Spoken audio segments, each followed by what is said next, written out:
A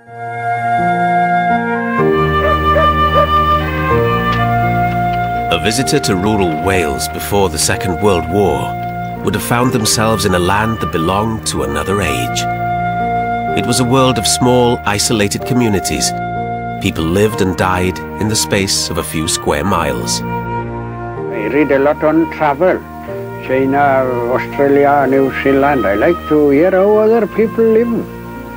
Have you been abroad? Never in my life. It is a world now lost to us.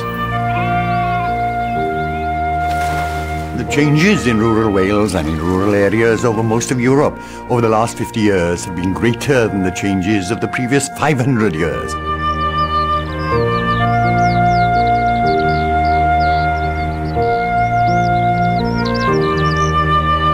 In this program, we take a look at the stories and characters of that lost world, and we trace the revolution that changed it forever.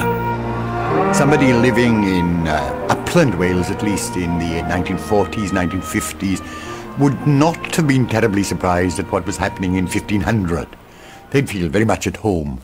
Nowadays, when you describe to people in their teens what it was like in rural Wales in the 1940s, it feels like a foreign country to them. When I talk about things when I was a child, these children of mine think that I'm speaking about the times when people were living in a cave, really.